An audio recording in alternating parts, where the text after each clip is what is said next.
raised to an international stage. Again, not the constructive, criticisms, as it were, constructive on what we should be doing if we were really being centered as African people and we were really honoring our ancestresses and our ancestors, what our processes would look like, what our summits would look like, how we would have to honor our ancestors and ancestresses, which didn't happen, and everything else that you really brought to light. So yes, that is how we connected. Can And of I? course, I had known some of you before, but we hadn't really formally connected in an organized way. Yeah. Give thanks. Can I offer some further thoughts here? I I am stimulated. Why not appear so? But I am very stimulated by the word sound and the energy that we bring to this important discussion for a number of reasons. One is I love the analogy of birthing and rebirthing on different levels in different ways. I think that's really fundamentally what we're about.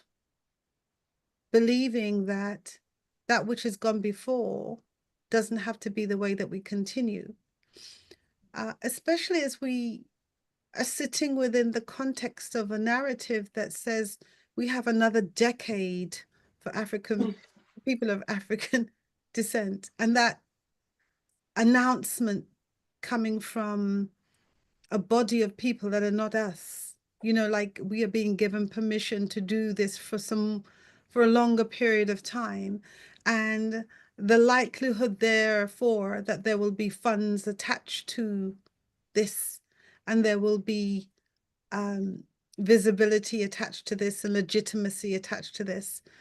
I think the reference to the process is really key, because we've been given a reminder of how we came to be together, each one of us having trod as a result of spiritual calling, because really no one would choose this as a career. There is no money in it. What there is an honoring and a continuing based on the legacy we've been left by our ancestors. So we are talking about honor. However, in my observation, and I am very observant in these spaces, I don't necessarily speak every time I'm in these spaces, so people don't necessarily know I'm there, because I don't need to be at the podium or on the stage. But I am an African woman moving among people who are talking about what's going to happen to the African family. And so it's my business. It's my business because it is divinely ordained that it should be my business. It's nothing to do with my qualifications. I didn't have to go to any Eurocentric school or college or university or be in any particular clique to have been given this task. And so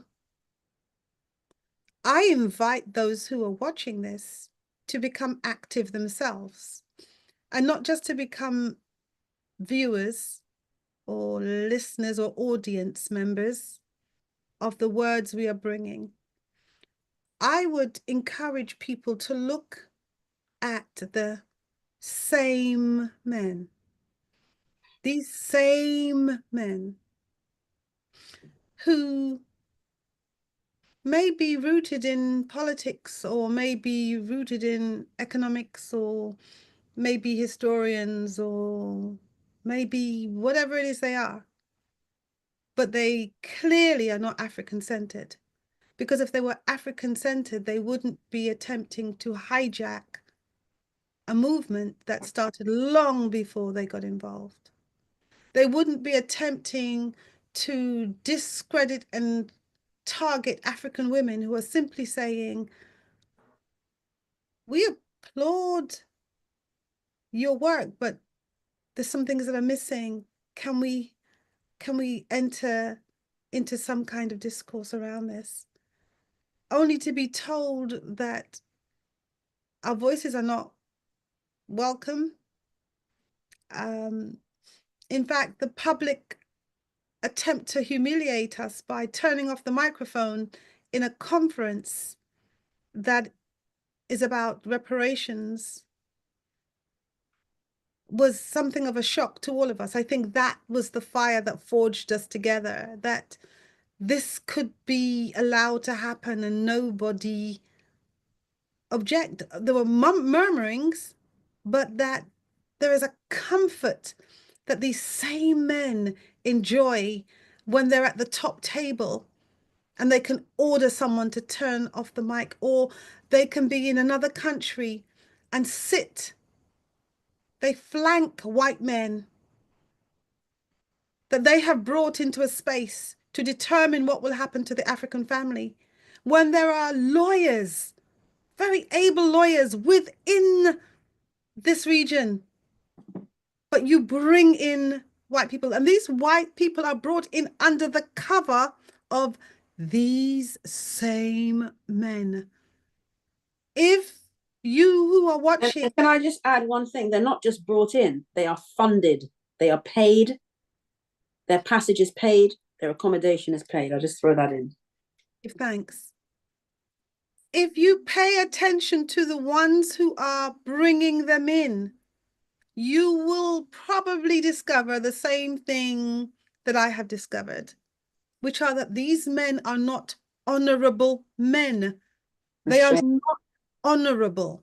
Now, one could say, I am casting all kinds of aspersions, but some of these men... Now, I encourage you who are watching to do your own research. Some of these men are building empires with their names at the top of it.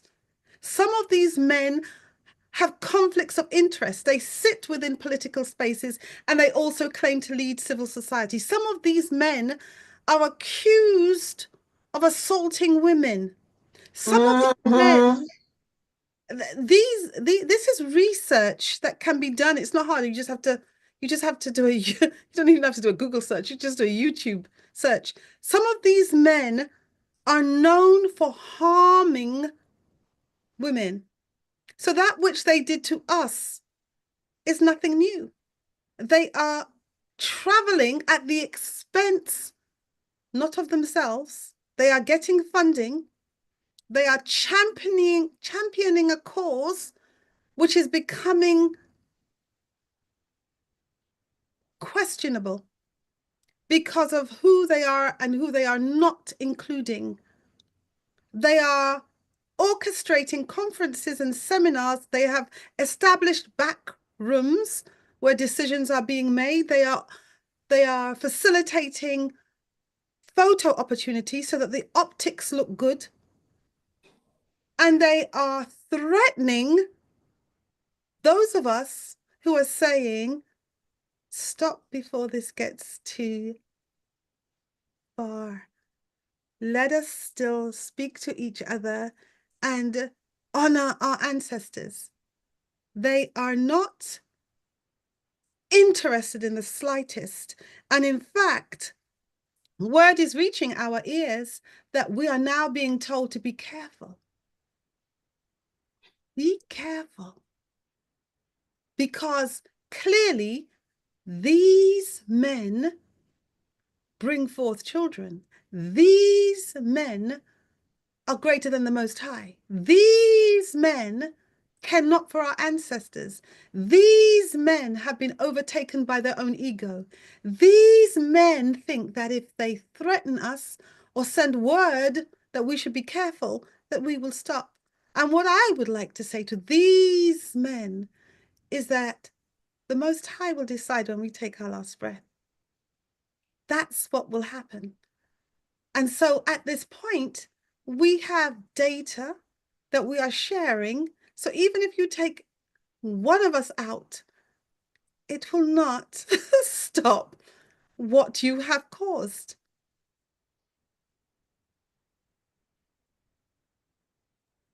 I was going to offer that as we reference these same men, that we're also, and I'm sharing this in my eye, including select women, enable these same men and hold them up, even when there is a need for intervention, reasoning, change of behavior beyond apology, that in word, that there should be a transformative shift in how these men engage with we women who move with the African Queen Mother Warrior vibration shift, etc. Because we're following that ancestral piece. And the reason I desired to bring that in, because the quality is not 100%, I'm going to see if I can get that small clip. And I encourage persons that are listening, that are viewing, to look at the link to what was actually videotaped. I think I just turned around one of my cameras. We sat in a half circle right in the grounds where we were just Ejected. that one Unceremoniously ejected. from being able Disregarded. to that one dismissed.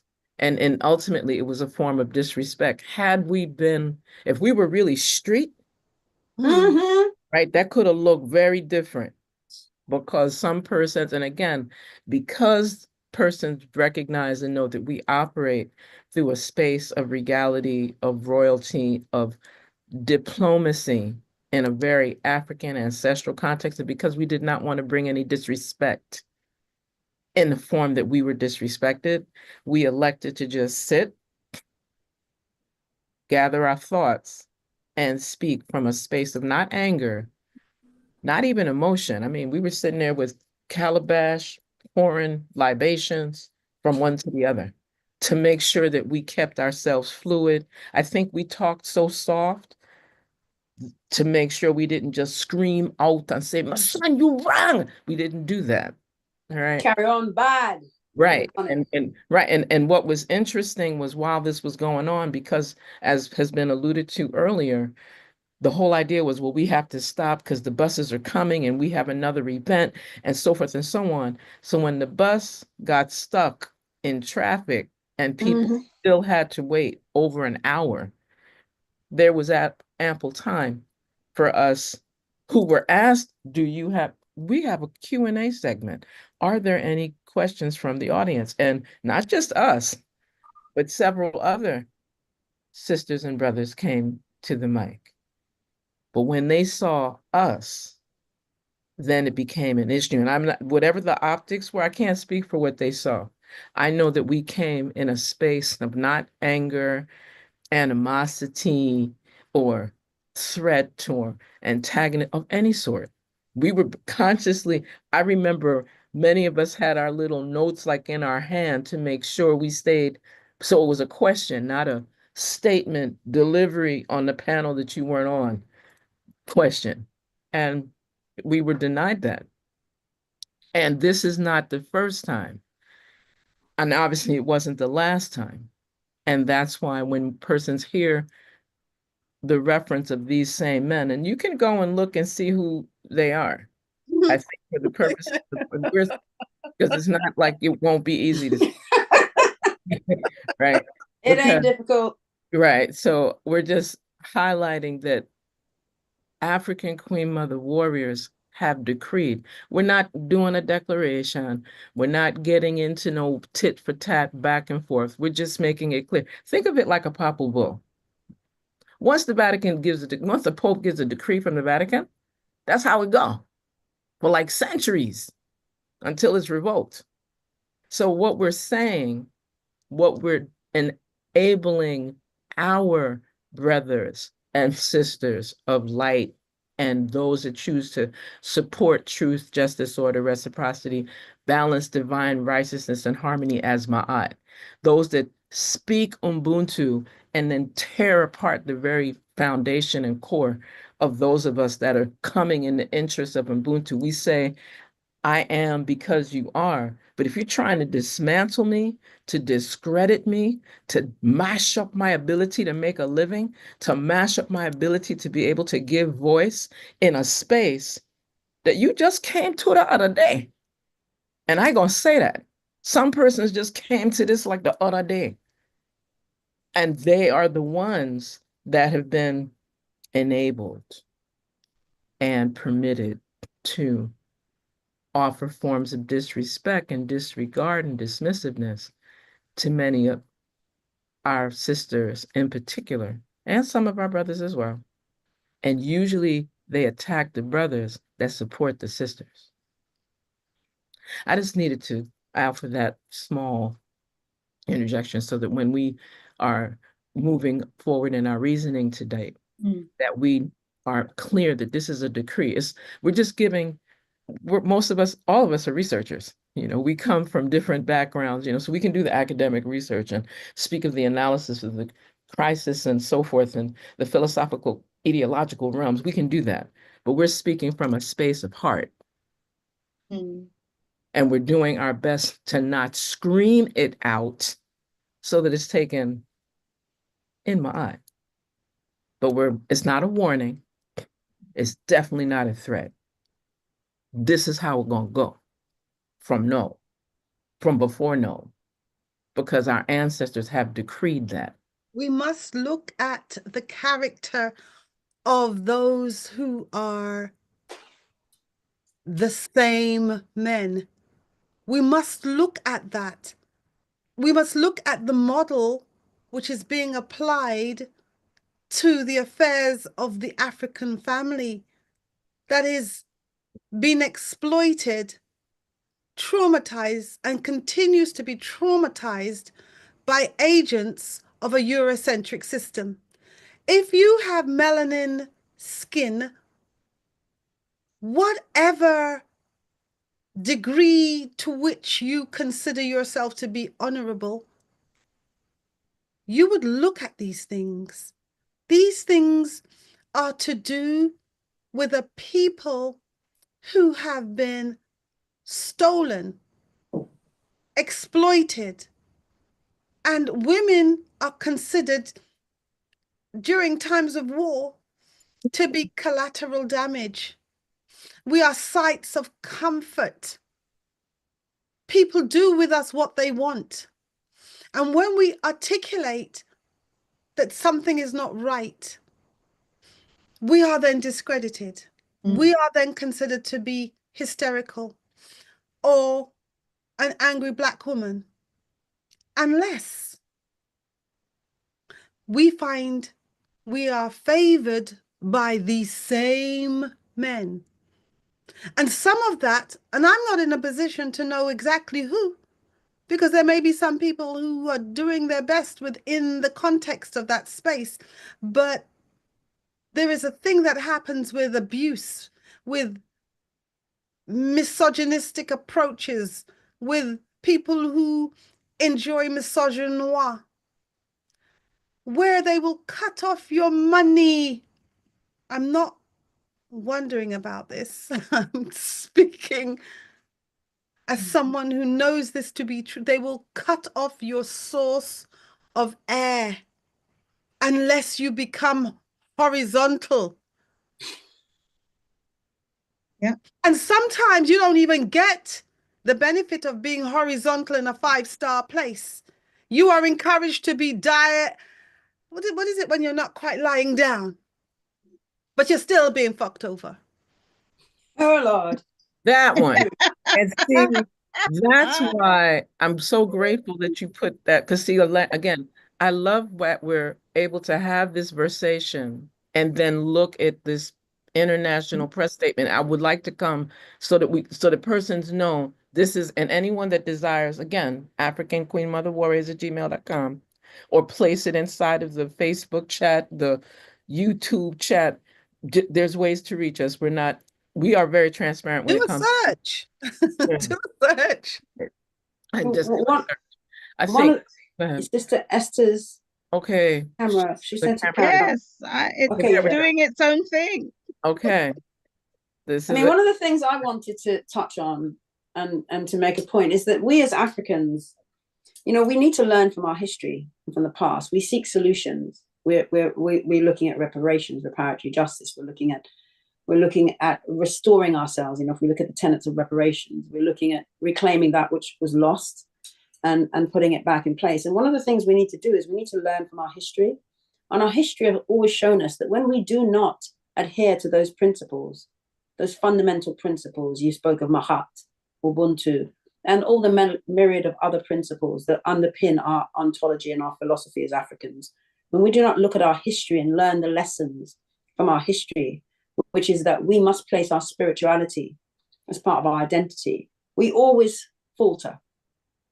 And this is one of the things that is happening currently with these same men and the women who buy into the misogyny, the misogynar, the patriarchy, those who have sold their souls and betrayed themselves to sit at the table and eat the crumbs, because the crumbs appear to them to be huge feasts, but in reality we know, because it lacks spirituality, that's what it is.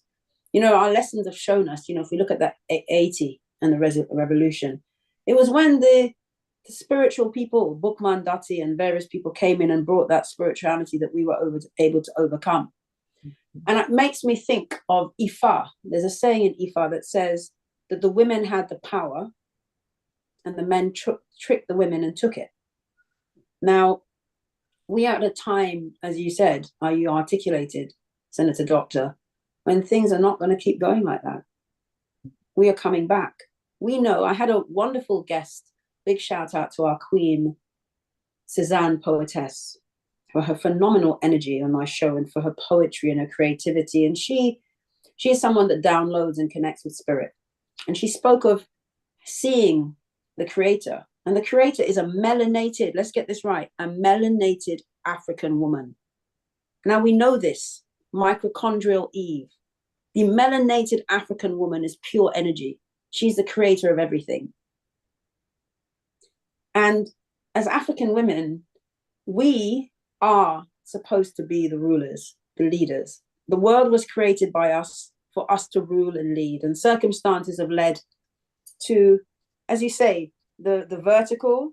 Is it the vertical? Yes. I get confused. The things that were supposed to be this way. Yeah, the things that were supposed to be this way, and then tipping upside down. So now the white man, for example, followed by his lackeys who adhere to his principles, whether they're the same men from our community, the women who buy into the misogynoir and the misogyny and the patriarchy from our community, who sold themselves, they are also now sitting with the white man at his table at the top. And we, the African women, have now been played. But we see this time, the energy is turning. Nothing lasts forever. Everything will return. As it was in the beginning, so shall it be in the end. And so we African Queen Mother warriors are saying to you that we know what is to be. We have the capacity, we have the solutions. I mean, the women on this call are phenomenal on every level. And intellectually, like you say, we could sit down and write everything they write better. Even with my dyslexic self, I could still write. In fact, I never forget in 2015 when they put out this statement and we were like, what? I went up to the table with the same men and I said, listen, this is not appropriate, you know, this is missing, this is missing. They looked at me and they said, and I said, you know what, give it to me, I will rewrite it for you. And I got this response. And I won't say which men, but you can imagine, they looked at me like I'd offered to shoot them in the head.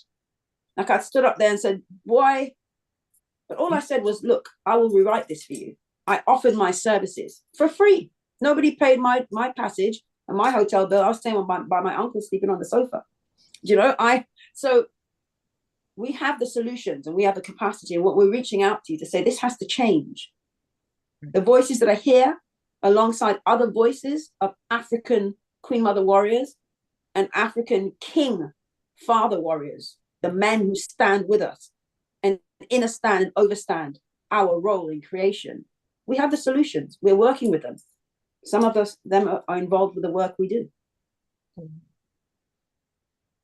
I want to read this section because what we've done is we have offered a 2025 version of what we were saying in 2015. So the continuum is great.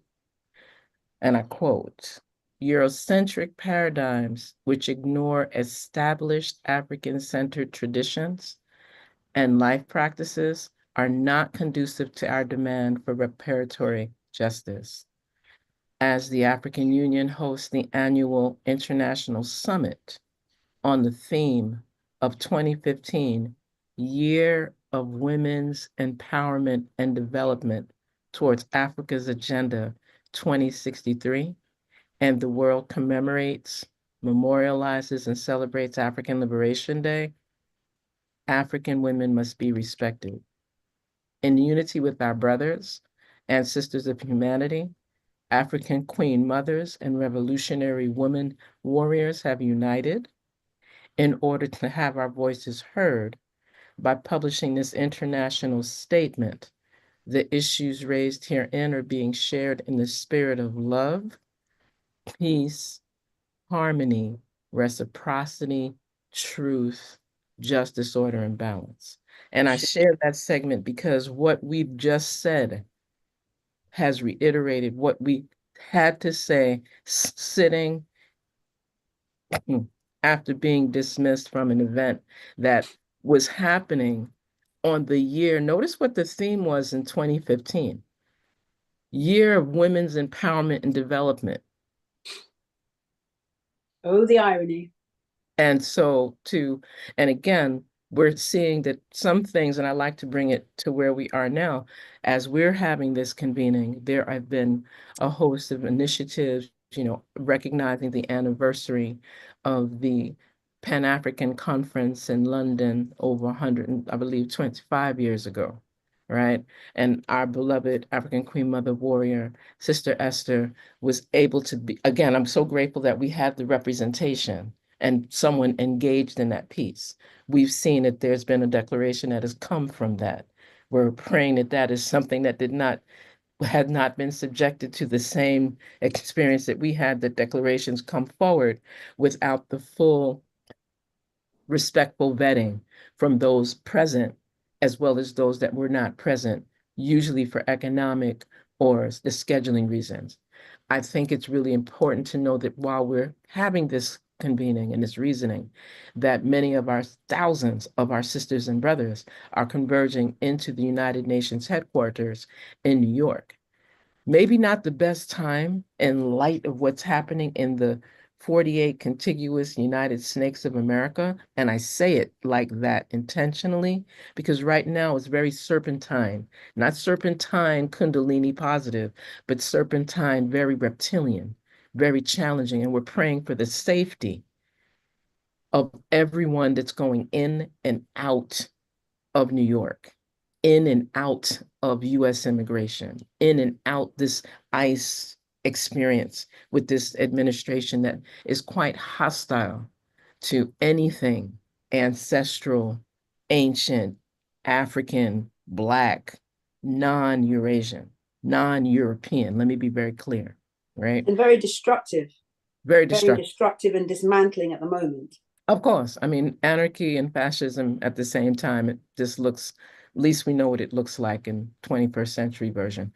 I think that that's the part that is very important for persons to know. So while the Permanent Forum for People of African Descent is having its fourth session hosted in this space, that may not be the safest space, but we're praying for there to be some positivity that comes from that.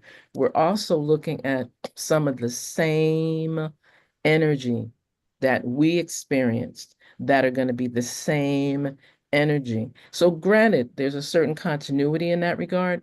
However, our decree, our voices are commanding that there be another shift, because any type of gathering that's happening now has to be inclusive of the African woman. and not just any African woman, but those voices with actionable deliverables of African women that will make the full contribution appropriate. That's what I'm trying to get to.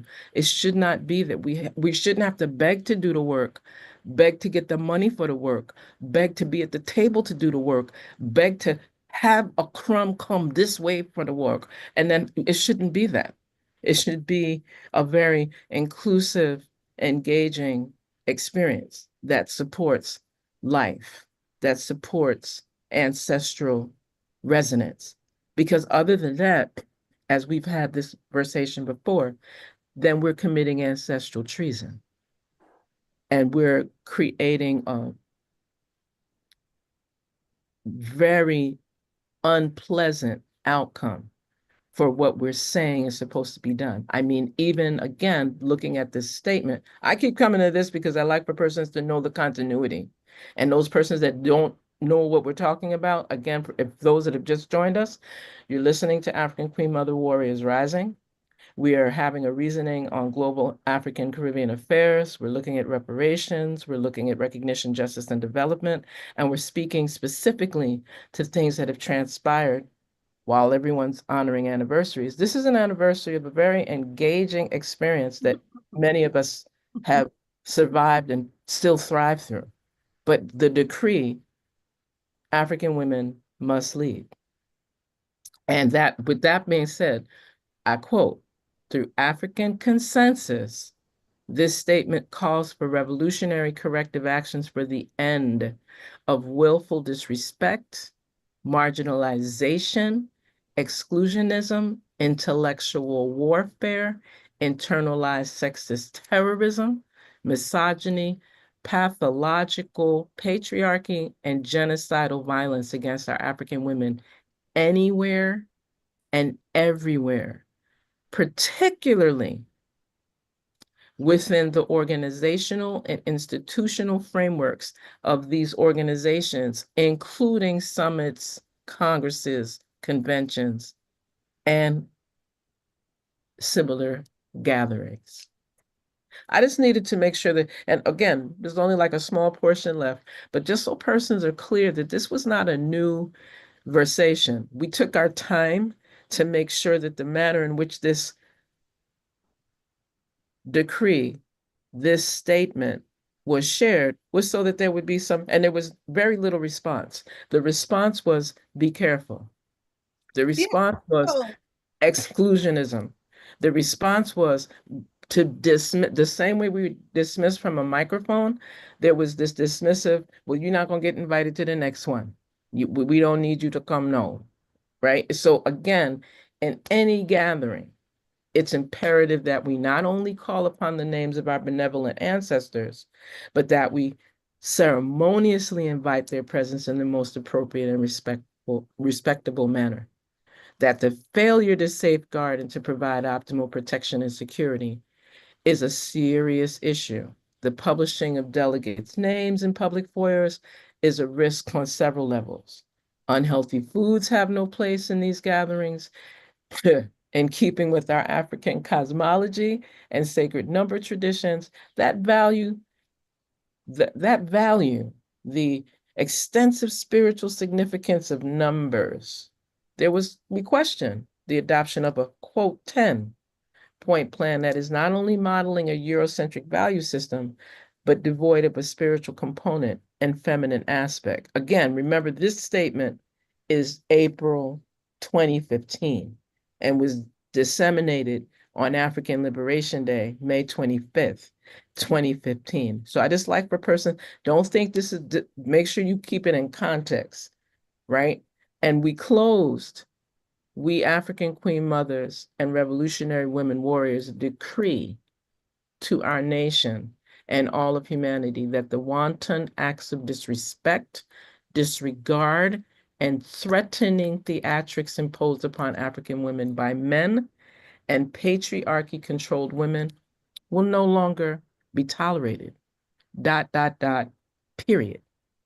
End quote. Just so the persons have context. So if you're not clear on what was said, or there's some missing comprehension element, please just send us an email, africanqueenmotherwarriors@gmail.com. African is AFRAKAN. Afrakan, right? queenmotherwarriors@gmail.com, or look for us in any of the social media so that you can have, because the document has been available for a decade. We can make it available on every social media platform. I mean, I am being invited not to be as enthusiastic about sharing the data and the evidence that we hold. I am being very disciplined. I'm inviting African Queen Mother Warrior Esther, who would have been in receipt of that proclamation, that invitation, that statement, that which is not a warning. Which is interesting. You said it is not a warning. Yeah, isn't it? Okay. So having heard the history and having become familiar with the process, which is what you're interested in, um, and you know, this on the heels of my call for everyone and anyone to do your research. This is not angry Black women. You know, we are that trope that we are given whenever we say something's not right here. Can we have a look at this? The attack then happens onto the woman instead of saying, well, let's have a look at what it is you're talking about and see whether or not we are out of balance. You know, what is this thing called Ma'at? What are these principles that you speak of? Is there any place that we can learn? Might these women be bringing something that is important, especially given that we can't have an African family without the African woman? We're just not interested in the act of pleasure seeking and empire building. We are interested in the welfare of the African family and honoring our ancestors. What say you, African Queen Mother Warrior Esther? Because I cannot promise that this, you know, you see, when African Queen Mother Warrior asked Sister Isis did that kind of thing like that, I don't have a problem with that. I don't have a problem with that. I don't have my children. I don't have my grandchildren. Real, recognize real. You're threatening people and you're careless in your threats because it's documented. The women who have been horizontal and have been betrayed are speaking. There are cases in the courts are going through the media where ones in high position who are practicing misogyny and misogynoir have found themselves in social media. Don't let that happen to you. Yes, Queen. I'm sorry. That was just yeah. I mean, you know, actually, just reflecting back on this 10-year journey, some other things came up for me. So obviously, I mean, I'm thinking back to what was the general atmosphere, especially for those of us who were part of the movement in Europe. And one of the things that was also happening around the same time, it was about who was invited at that summit, you know, who was on the program. And looking back over the program, we can see there was the sort of the recent formulation of NARC, the National African American Reparations Commission, linking with those in the Caribbean Reparations Commission. And there was kind of on the fringes of that, some people who were organizing to establish something called the European Reparations Commission. However, the people that were organizing or trying to establish the European Reparations Commission were totally outside of, the Pan-African movement and, long-standing reparations constituencies. And so there was that tension that was also going on around who was invited and which voices were being amplified to promote a kind of sort of united front around a particular idea that for me was about silencing sections of the movement for African reparations that people felt was problematic, that was, kind of classified as being almost renegade, and that people who were not just willing to defer to the hegemon, because we have now, you've spoken about African Queen Mother Warrior Sister Doctor about the empire building. But this is the hegemon. There are hegemons that are forming within these reparation structures, these emerging structures. Many of them are very hegemonic and cliquish because they only promote certain people who get with that program. And if you are outside of that, then woe betide you. And in particular, I think it was great to mention, it was Senate African Queen Mother Warrior Senate Doctor, the women. The women of the hegemon as well. We focus a lot on the men, but we also have to think about those women or women folk, so-called sisters, who are supporting this. Why? Because they can be privileged and well positioned to benefit from the hegemonic systems that are developing. And so part of their function is to also suppress other women who do not fit in and do not submit to that hegemon. So that's what was happening. And I say it because I'm a member of PARCO, the Pan-African Reparations Coalition in Europe.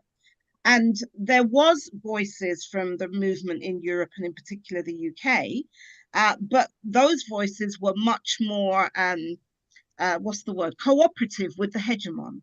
And I have to say, even though I was a co-founder of the Global African Congress, that was one of the organizations. So people like me, who from the time I joined this movement have always been very visible, have always done spokesperson work because I am an advocate, it's part of what I do, then we're being challenged for critiquing CARICOM and the approach that we were seeing, because we were also hearing the voices of those of you located outside of Europe, particularly in the Caribbean and in parts of Africa, Mama Africa, and the wider Americas or Abya Yala. We were hearing your voices.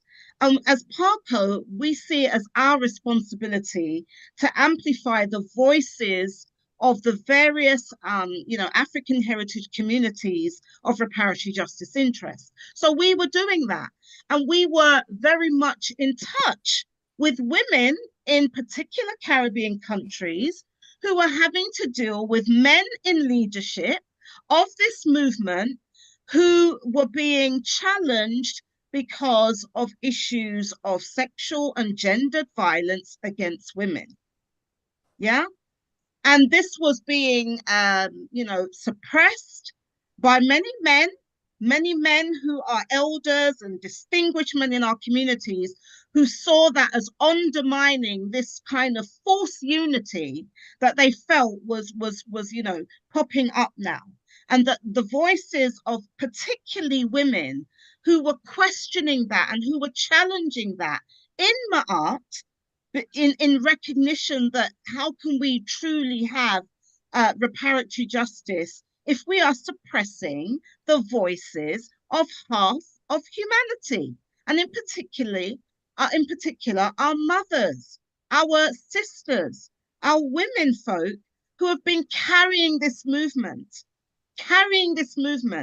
and who have been leading but who are not being recognized. So that was also happening at the same time. So there was a really wonderful convergence, even though these kind of two poles of, really, trying to ensure that what we were doing was honoring the ethics of African reparatory justice, the principles and values based on our highest, ideals of Ma'at and Ubuntu, that we were trying to enforce that in love and with respect.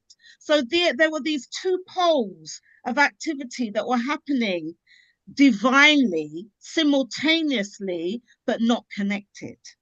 And so this anniversary has given me an opportunity, being a student of our people's story, to really look back on who were the forces, what were the arguments, what were the challenges that we were making, that now, as we say, our story is best qualified to reward our research, because now these voices are becoming louder and louder and louder. And the fact that we have, African Queen Mother warriors rising as an evolution of what you started back then is an indication of that.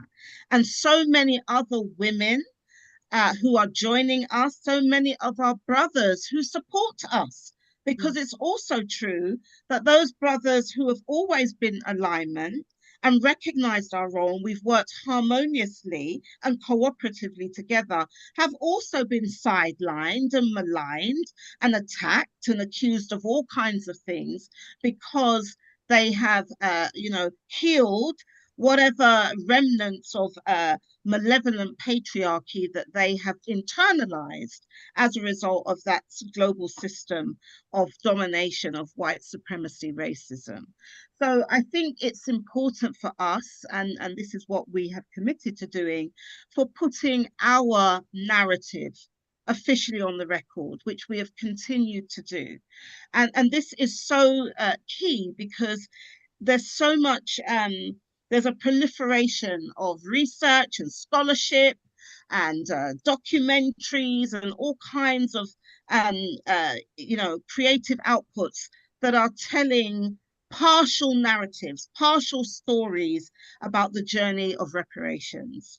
And we have to ensure that we must tell our own story, because we know that the tales of our liberation are being colonized, and they are being distorted in a way to create and shore up hegemonic men and the sisters that stand by them, because they are more interested in power for themselves rather than the true emancipation and liberation and restoration of the African family, where we can elevate the best of our African civilization that has sustained us and that we need to elevate in order to take back our world and restore ourselves to being in the rightful place as custodians of this rich legacy that has been bequeathed to us.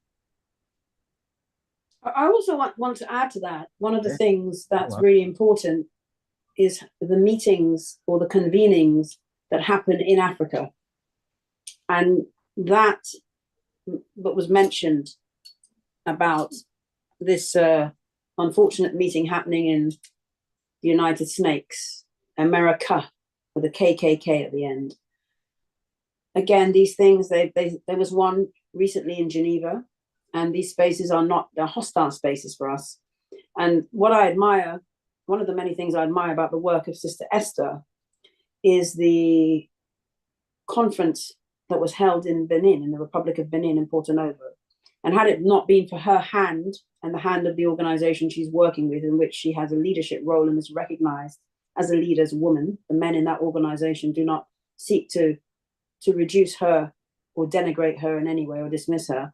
We were able to actually hold one of the first very important reparations conferences in the Republic of Benin. So our African people could be present. And I want to also big up the other Sister Esther, one of my warrior queens who's on her way actually to this place, this conference, but for her work in ensuring that we had a conference, a pre-conference to the Permanent Forum conference last year in Zambia. Again, taking into consideration that these important convenings, these gatherings of Africans should happen in Africa and in the Caribbean. I also heard, to my dismay, that apparently there was a reparations or some sort of Pan-African conference in Berlin earlier this year, Berlin of all places, to commemorate the Berlin conference. Really? In Berlin, though, in this current time? We really have to look at who is leading on these convenings, these conferences, these meetings, and what is the true energy, the spirit of people that would believe that we Africans should be gathering in these spaces. So, our Sister Esther, I feel it's really important, again, to acknowledge that work that you did. Yeah, that's with the International Network of Scholars and Activists for African Reparations, which was formed in 2017. And this was an important, and not was, it is still functioning. And as PARCO, the Pan-African Reparations Coalition in Europe, myself and my colleague, Kofi Mawuli-Klue, worked to co-found INASAR with scholars, Professor Joyce Scott at the University of Boston and Dr. Nicola Frith at the University of Edinburgh. But this was an important space to bring together scholars and scholar activists and community activists around synthesizing the knowledge that we were producing, because through our struggle, we produce knowledge. And we were very concerned at the way in which a lot of institutionalized, what we call establishment academics, were now being pushed into the forefront of knowledge production around reparations that was totally dismissing African knowledge systems, indigeneity, the fact that as African people in the diaspora, that we retained aspects of our African indigeneity, that we didn't just become Black, and it's almost like our indigeneity is not recognized. And so as INASAR, we created this mechanism, this platform where we could dialogue and have some of those struggles and those debates amongst us around the knowledge that we were producing and who was it really serving and whose interests were being promoted and why it is we were not recognizing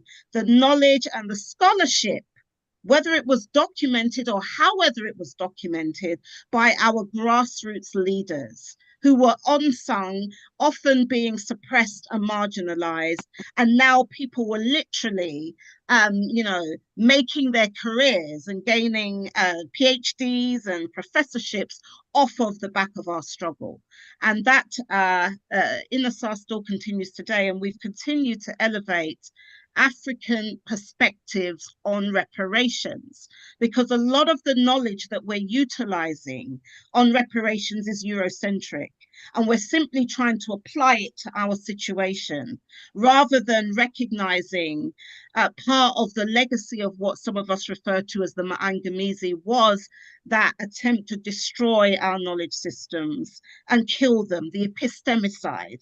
And so a big part of the repair is restoring our knowledge systems, renewing them and repurposing them for our times today and to advance us into the future in a Sankofa tradition, in recognition that there can be no true reparatory justice without cognitive justice, and recognizing the sacerdotal knowledge that we carry that must be infused within our organizing processes and the strategies that we build to effect and secure holistic reparations. Yes.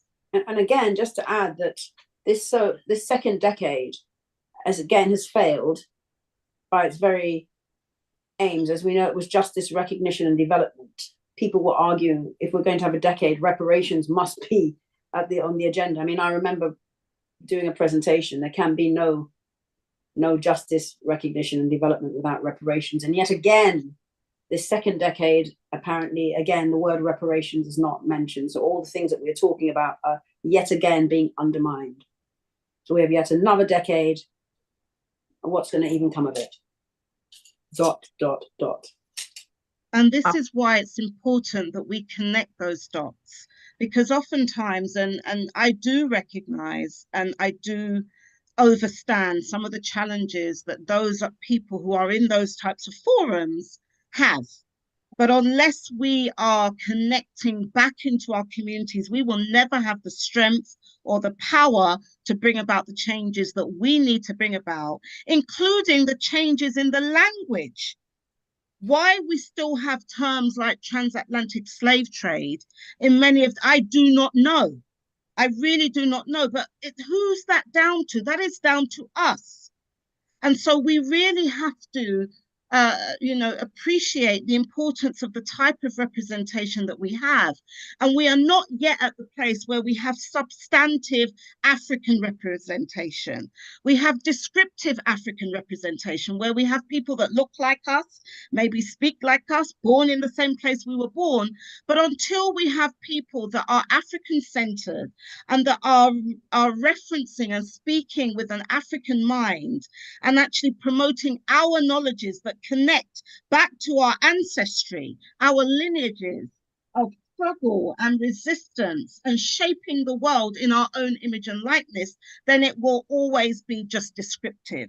And what many of us, and African Queen Mother warriors included, are seeking to do is to embed and solidify and ground that substantive African representation in all forums, all spaces, all sections and strata of society where African reparations is being discussed, conceptualized, and articulated and strategized around. As we say, nothing about us without us. Anything about us without us is against us. Ashe. Ashe. I would completely echo what is being said, and once again call for those who are sistering, idrin, friend, frenemy, do your research. Go and find out for yourself if what we're saying has any basis. For this movement, without proper consideration of the process, has no integrity. What it is empire building. I would also encourage, and I thank the royal ones here for pointing out that there are women who are conspiring and colluding to recognize that thing called aging flesh. Aging flesh. Ask Queen Mothers about aging flesh. Ask your grandmothers and your great-grandmothers. Read the books. You are betraying not just your ancestors, but as someone who is a therapist and sits with those who have been traumatized by this and that and the other, there is a realization when you recognize that actually you've been used and confused. And maybe the using has stopped, but the confusion remains, and that's why you end up tasting your own snot or trying to hide.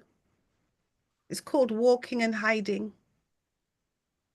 The shame that you shouldn't be feeling becomes very heavy.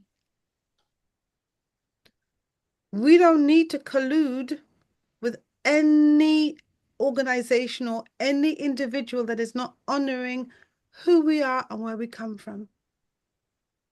So it's really important that you don't just look to African Queen Mother warriors to periodically bring certain things to your attention. The movement needs African women to be active in it.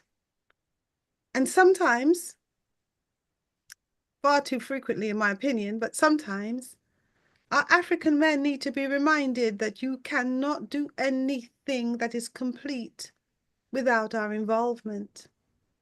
You absolutely cannot do anything that is complete without our involvement. So you can raise your voice, you can attempt to intimidate us, you can send your people to say whatever you want to send your people, send word. But if you threaten any one of us individually, you threaten us collectively, and you better know what you do. Because some of you have already taken a fall, fall down on no bus on no head. Do not believe that that cannot happen again. Peace. Touch one, touch all. And I wish to anchor on a couple of things. Because again, while we're having this reasoning, there are certain convenings that are happening.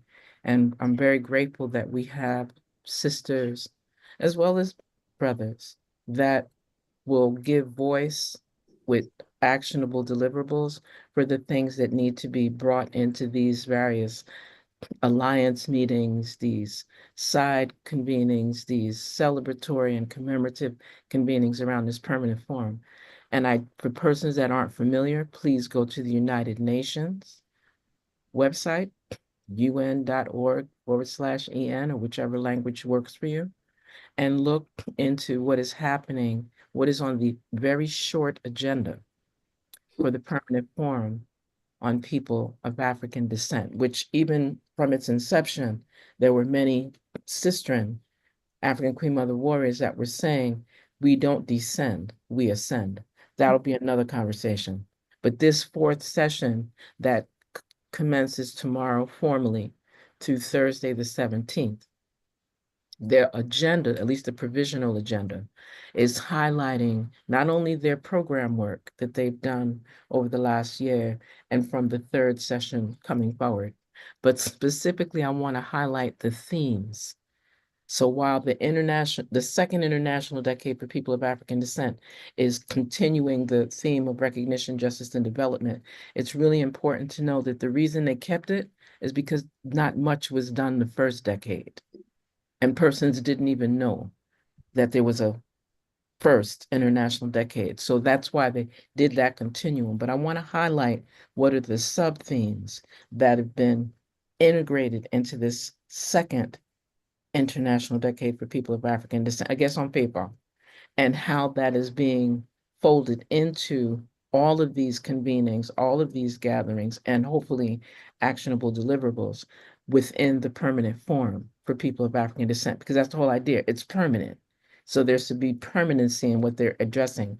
So it's reparatory justice for African people of African descent, human rights of women and girls of African descent, policymaking and systemic racism, a human rights-based approach, and artificial intelligence and digital justice for people of African descent. I think it's really important to know that these are the things that are at least on the agenda, and that there are a host of different organizations, entities, individuals, as I'm really appreciative of that reference to the empire building, because for some persons, they're coming to this for their own personal aggrandizement. And that's just how it goes. And, everybody wants to be an influencer. Why not be an influencer around the International Decade of the Permanent Forum?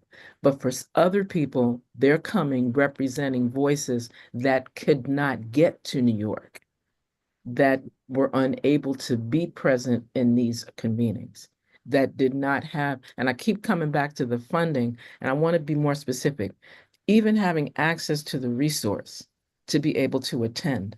Some of the spaces, and I had mentioned this offline, and I'll say it here, some of these convenings, and it's not to say we do not need to be in physical space, because we do. We've been very dependent on virtual space and hybrid space, and that does its job to a point, but we need to be like in-house, closed door, internal to get to some of the actionable deliverables that are essential for this movement, these various campaigns to be successful and viable. And I always bring up the question, who is making the money from these convenings? Which hotels are providing reparatory contributions because they know that people are coming from around the world to be in these spaces, whether it's Geneva or New York in the case of the UN? And what are they offering as part of their contribution to repairing the damages done to our people that are now convening in these spaces and have to travel on these respective airlines, these respective trainways, rent specific vehicles, deal with Uber or taxi, much less the accommodations, which are usually astronomical. It's not inexpensive to stay in Geneva or New York, period.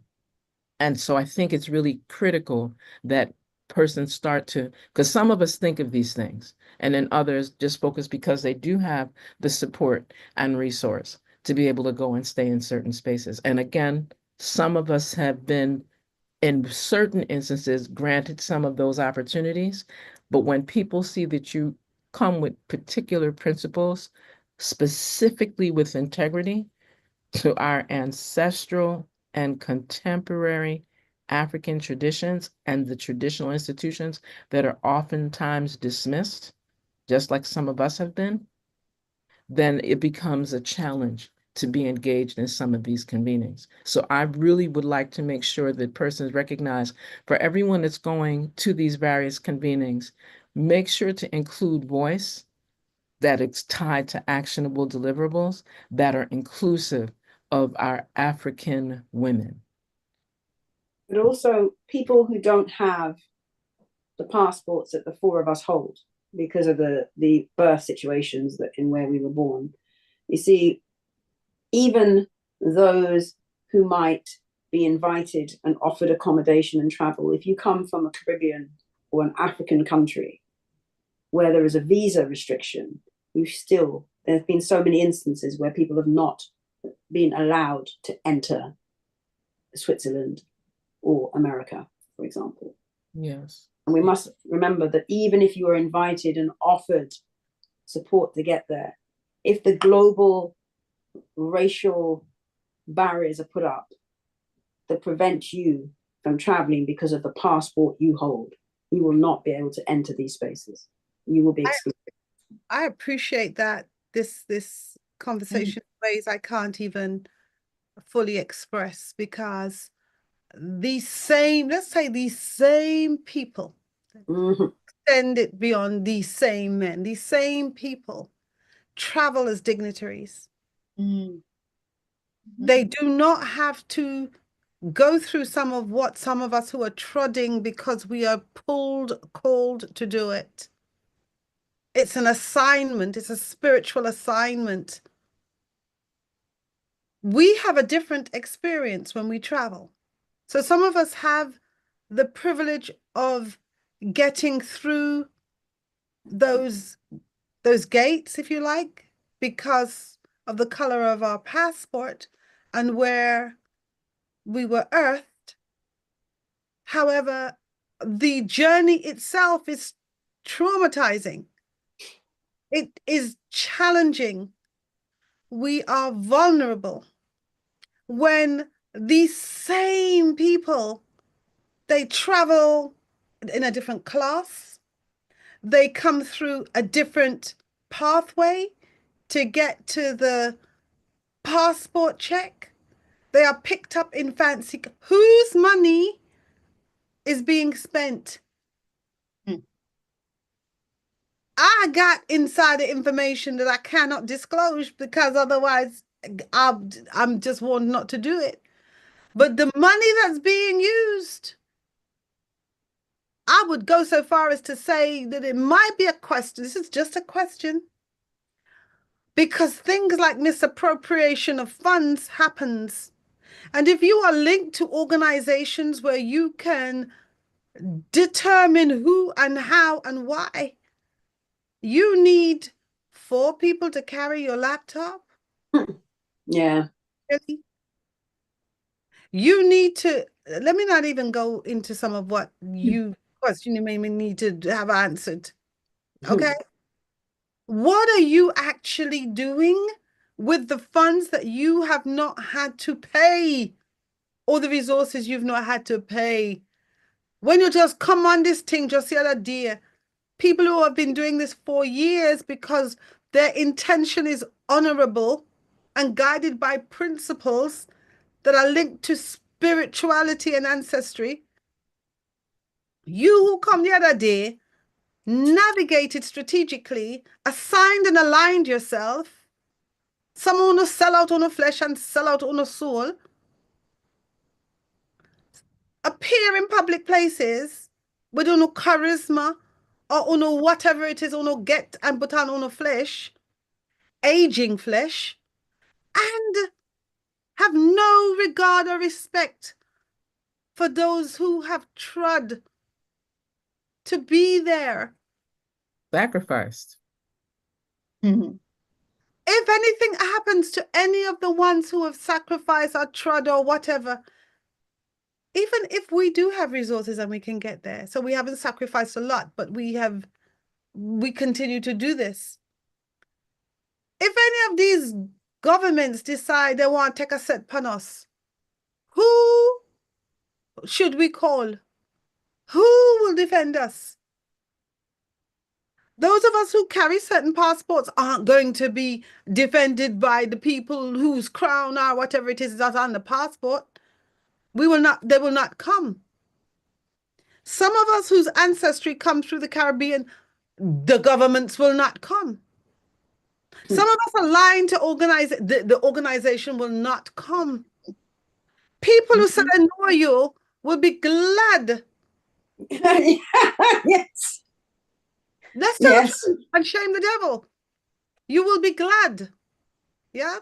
So we know when we travel, we take huge risks and we have to call on the ancestors to protect us and guide us and direct us as we move. So I'm not in any kind of state where I think that because we're on a reparations trud, that the same people who are going through the diplomatic whatever with their whatever it is that they've managed to strategically align themselves with are going to give two, let me not use flat and flowery language because it's not appropriate. Yeah, I know that you're not going to care. I know that you are holding a position knowing that there are watery graves that you fly over and ancestors who you don't honor. You don't honor.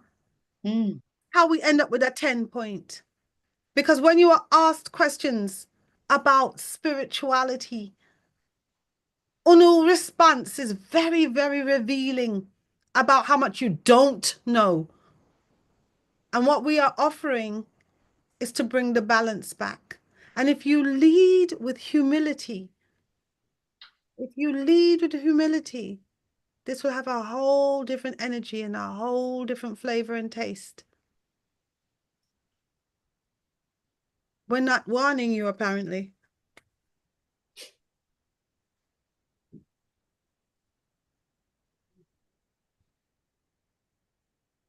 And with that, I am really grateful that we were able to offer some historical context, offer persons like a short chronology of what has transpired, and use this particular time where Africans globally are gathering in different convenings and highlighting ways to address reparatory justice, restitution, repatriation, the transformative growth of African people, and that the voices in action of African Queen Mother warriors, whether present in Geneva, New York, or wherever, or not physically, that at least in these various platforms, we are able to have things brought to the full fruition for our upliftment.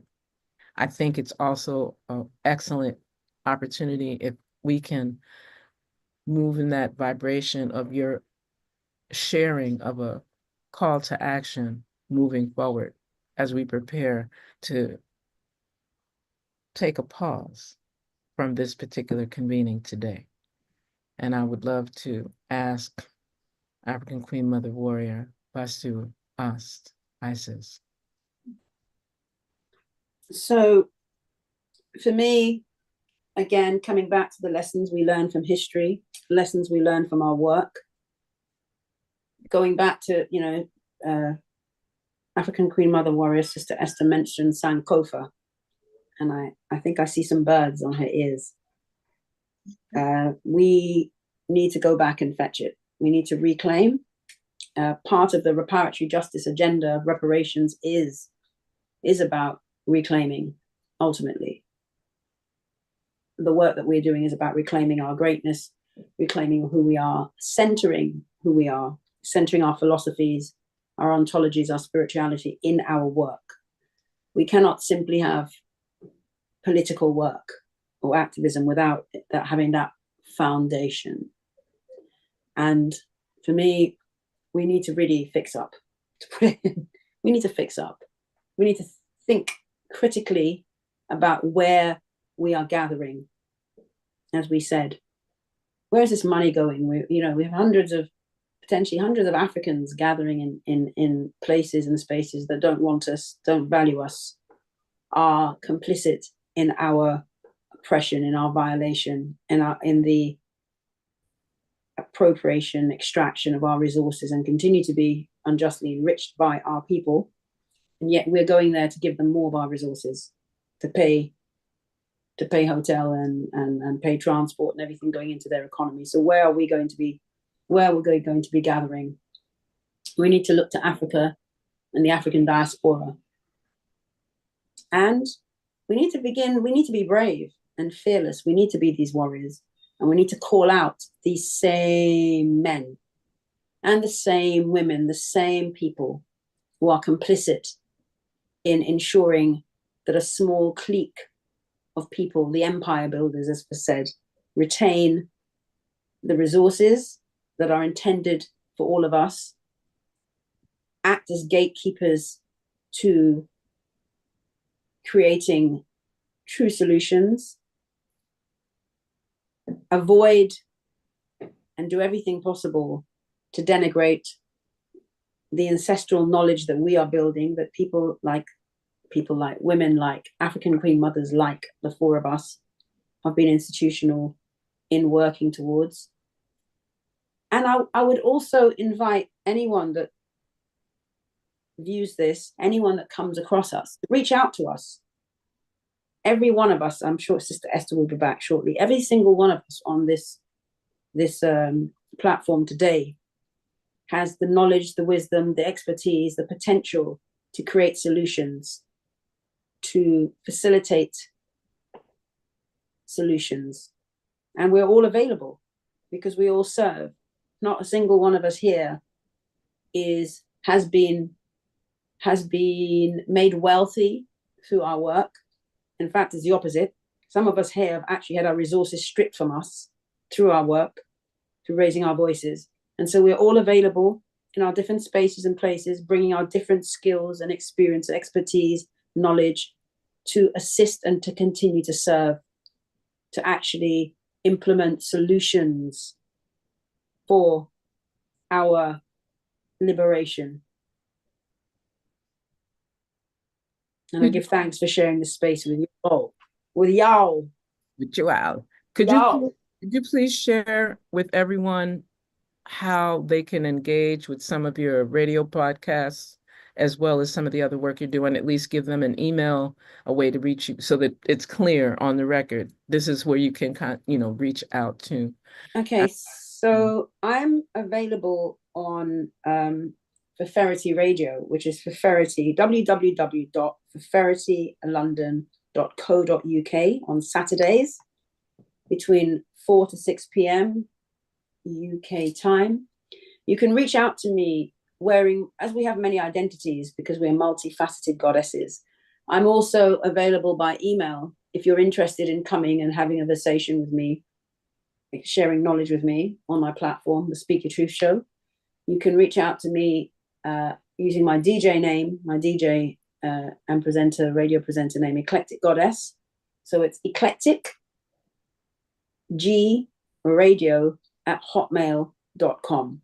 And of course, you can reach out to me for other issues and matters or engagement through the African Queen Mother Warriors email that has been repeated.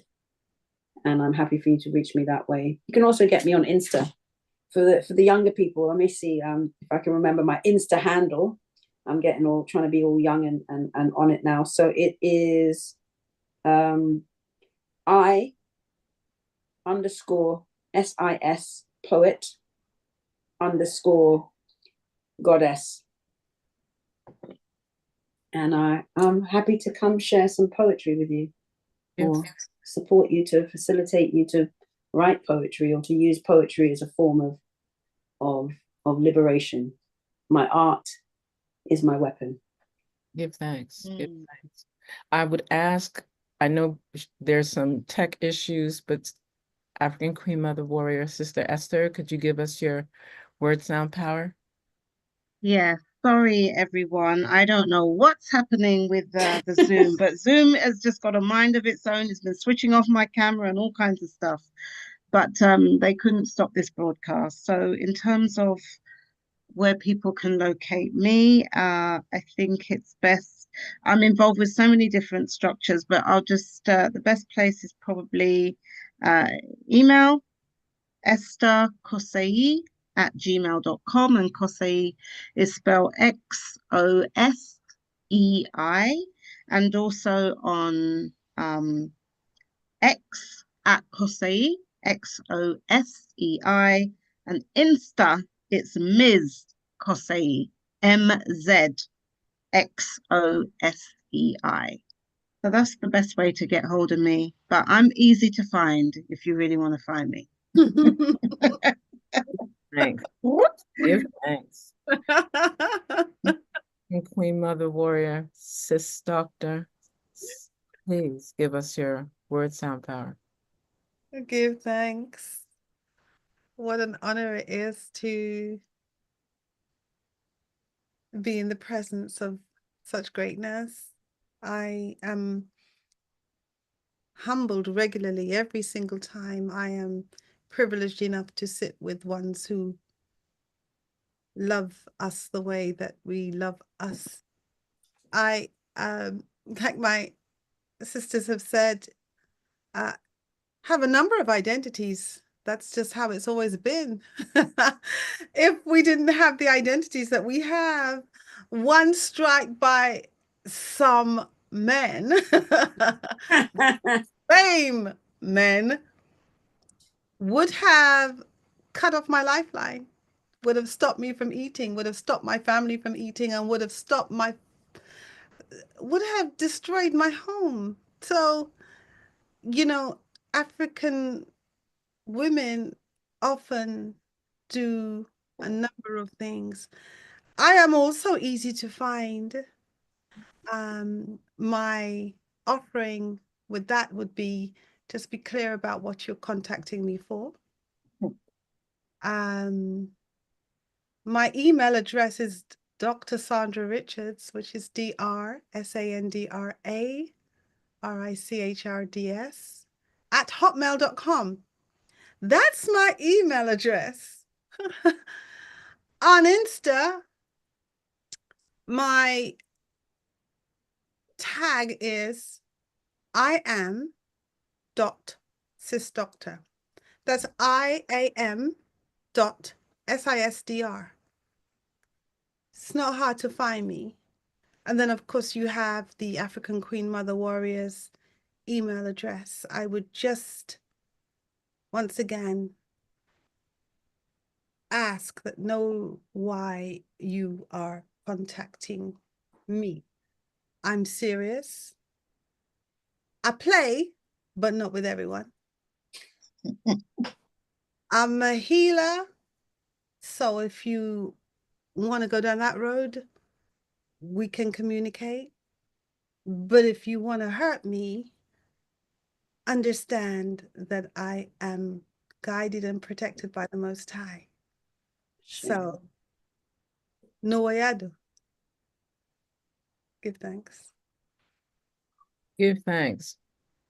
I can be reached at Ast Speaks on most social media platforms. That's ASTSPEAKS. You can also look for me in Chenzira Kahina, CHENZIRAKAHINA. As was shared earlier, the Gmail account that would come to all of us is AFRAKANQ,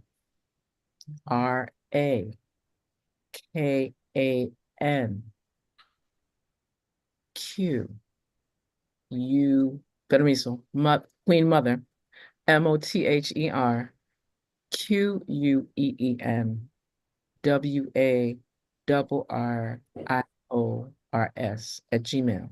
If you just remember that the African is spelled AFRAKAN and then Queen Mother Warriors, contemporary spelling, all lowercase, at gmail.com. And that is also placed inside of the notes on YouTube on the All Speaks page.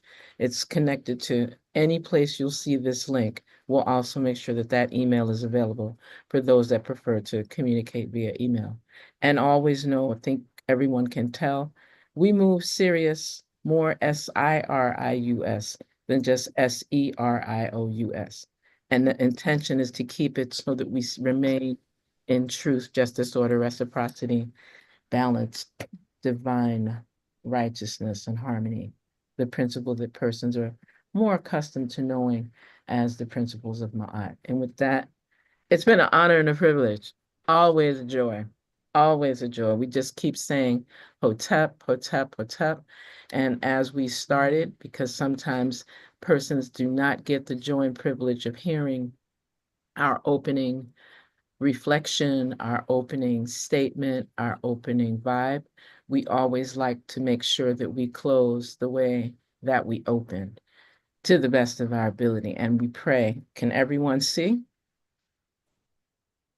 Is coming up. Yes, we There can. she comes. There we go. Much more blessings.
Things